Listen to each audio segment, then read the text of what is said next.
बच्चों, आज हम पढ़ने जा रहे हैं हमारी हिंदी की पुस्तक वीणा का पाठ 17, जिसका शीर्षक है बोलने वाली मान।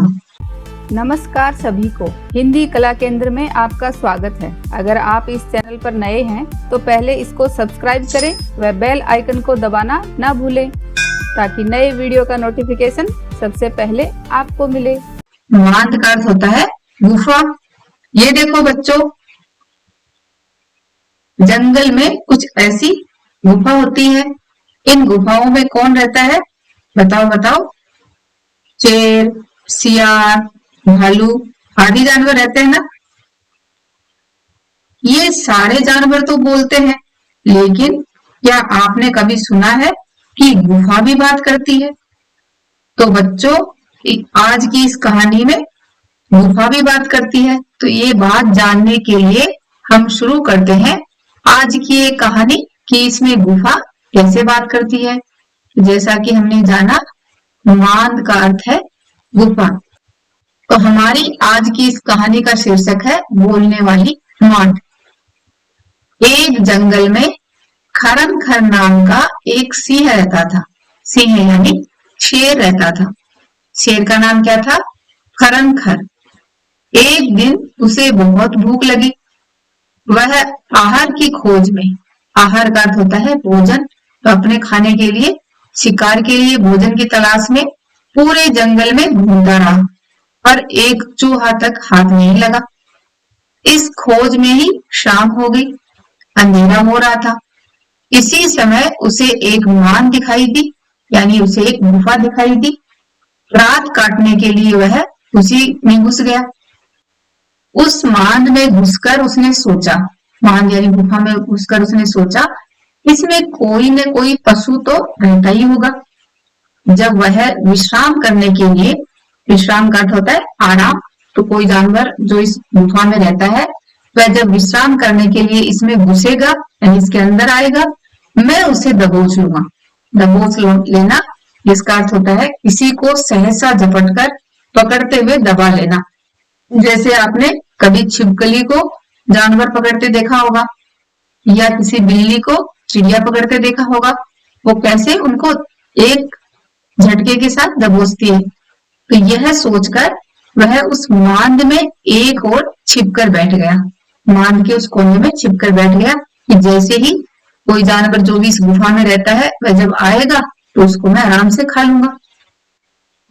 उस मांद में दधी पूंछ नाम का एक सियार रहता था। वह मांद की ओर आ रहा था। मांद के द्वार पर आकर, द्वार यानी मांद के दरवाजे पर आकर उसने देखा तो उसे सिंह के पैरों के चिन्ह दिखाई दिए। चिन्ह का अर्थ होता है निशान। तो उसने देखा कि मांद में कुछ इस तरह के निशान जाते हुए दिख रहे हैं जो कि शेर के थे। चिन्ह मांद की ओर जाने के लिए तो थे, पर लौटने के नहीं थे। तो इन चिन्हों से पता चलता था कि जो भी शेर गया है वो अंदर गया है, उसके वापस आने के निशान नहीं थे। सियार थोड़ा समझ गया। उसने सोचा, हे भगवान, आज तो मेरी जान पर ही आ बनी, यानी आज तो मेरी जान को खतरा है। इसके भीतर अवश्य कोई सिंह घुसा बैठा है, जरूर कोई शेर घुसकर इस गुफा में बैठा है। उसे समझ में नहीं आ रहा था कि वह क्या करे। वह पता करना चाहता था कि सिंह इस समय भी मांद के भीतर ही है या बाहर निकल गया है। अब उसे जानना था कि पैरों से तो पता लग रहा है कि सिंह अंदर है, लेकिन अब जाने कैसे। सोचने से क्या नहीं हो सकता। सोचते सोचते उसे एक उपाय सूझ गया। उपाय यानी तरकीब एक उसके मन में आई गई। मांद के द्वार पर जाकर, द्वार यानी मांद के दरवाजे पर जाकर उसने पुकारा, ए मेरी मांद, ए मेरी मांद। पुकार कर वह चुप हो गया। कुछ देर बाद उसने कहा, अरे तुझे हो क्या गया है? आज बोलती क्यों नहीं? पहले तो जब मैं तुझे पुकारता था, यानी जब तुझे मैं बुलाता था, तू झट बोल पड़ती थी। क्या तू यह भूल गई कि मैंने तुझसे कहा था कि मैं जब भी बाहर से आऊंगा तब तुझे पुकारूंगा, यानी तुझे आवाज लगाऊंगा, और जब तू उत्तर देगी उसके बाद ही मैं मांद के भीतर आऊंगा।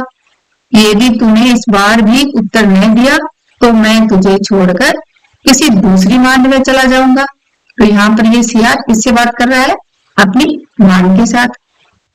अब सिंह को यानी शेर को विश्वास हो गया कि सियार के पुकारने पर यह मांद सचमुच उत्तर दिया करती है। उसने सोचा, आज मैं आ गया हूँ, इसलिए डर के मारे इसके मुंह से ध्वनि नहीं निकल रही है।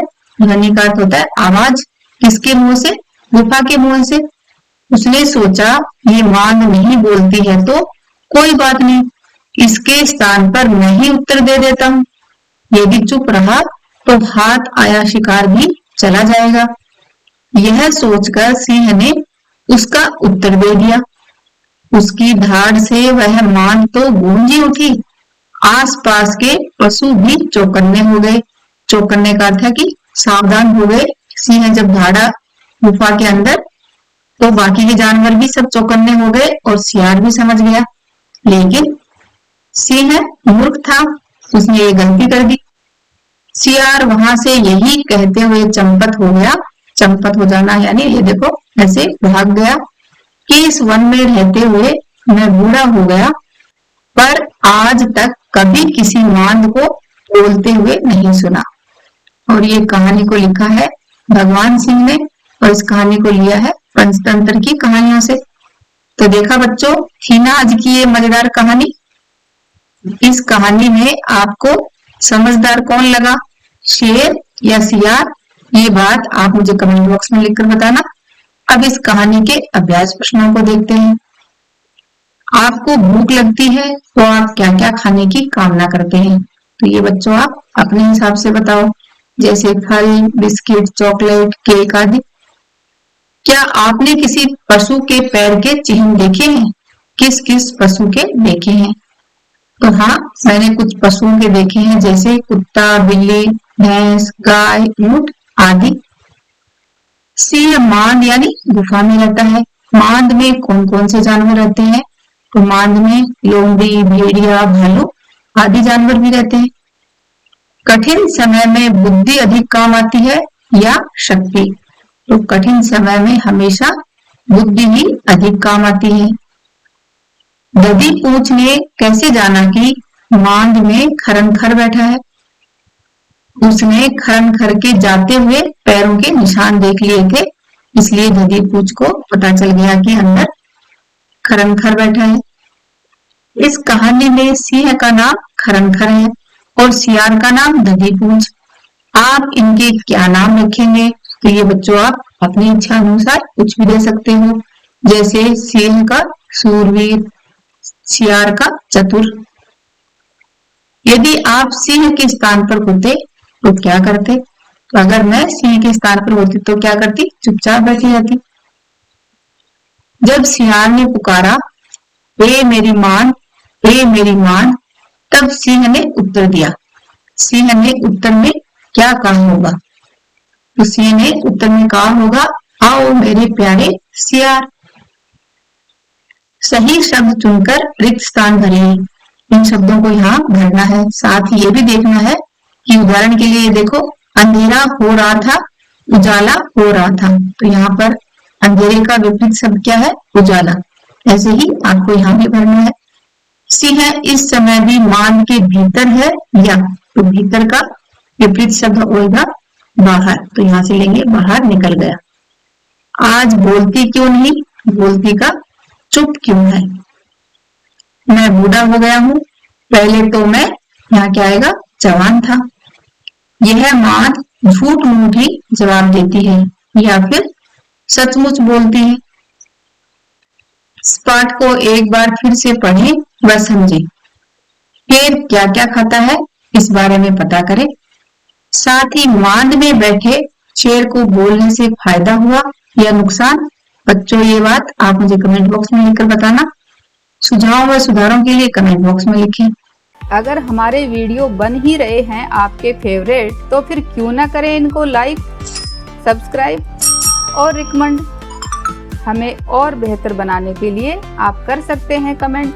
धन्यवाद।